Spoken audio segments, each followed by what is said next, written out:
This time on Show and Tell, I wanted to talk about a couple rare performances I recently revisited. Both star Rowan Atkinson, who's famous globally for Mr. Bean, though his career spans much more, and he's kind of the master of physical comedy and has some very expressive facial acting.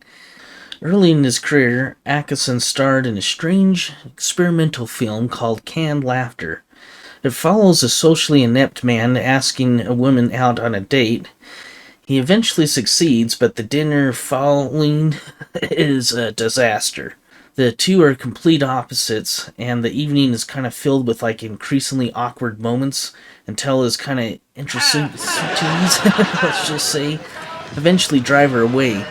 And it's both funny and surreal, and you can definitely see the early DNA, let's say, of what later becomes Mr. Bean. Now, the next film I looked at was Dead on Time. This was released in 1983. In this short film, Axon plays a man known as Bernard Fripp, who's incredibly flippant about his health, until a doctor informs him he has exactly 30 minutes to live. Then the panic sets in, and he spends his final half hour frantically trying to live life to its fullest. He rushes to a bank first to withdraw his savings, but then the red tape kind of eats up 10 minutes of his life. So he then seeks advice from an elderly gentleman who's kind of, how do I spend my time? And the man suggests, well, I would listen to some great music, read some fine literature, maybe appreciate some art, and fall in love. Well, the results are both hilarious and kind of tragic. The music he encounters is kind of mired by a group of punks in the record store, so it kind of is annoying. The literature he tries to skim and read War and Peace, but then he tosses it aside in frustration. The art that he looks at, he's like, I don't know what this is. And then for love, he's only got minutes left, so he tries to find somebody to fall in love with. He chases this woman down, but ends up going on a dinner date with some random girl, and it doesn't work out. In the final minutes, though, he saves a child from being hit by a car, and as his doctor's trying to flag him down to tell him, hey, this diagnosis is wrong. But the universe has some other plans. It's a dark, fast-paced comedy, but that really makes you think.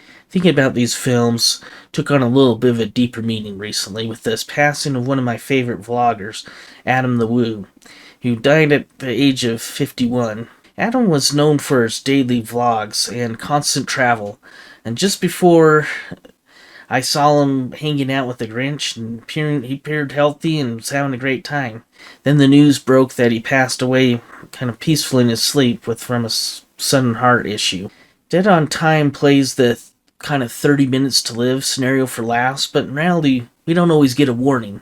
Sometimes it's just kind of we get a countdown and get a longer chance to work things out, and other times it's instantaneous. It makes you wonder, how would you spend your last day? In Adam's case, I felt like he lived how he wanted to. He traveled the world and shared his adventures, and I also got to complete his international trips that he always dreamed of. So, he didn't waste his time. I highly recommend checking out these films that are unique, funny, and surprisingly thought-provoking. I'll post the links down there in the video description so you can go hunt them down and check them out. I'll see you next time on another Show and Tell.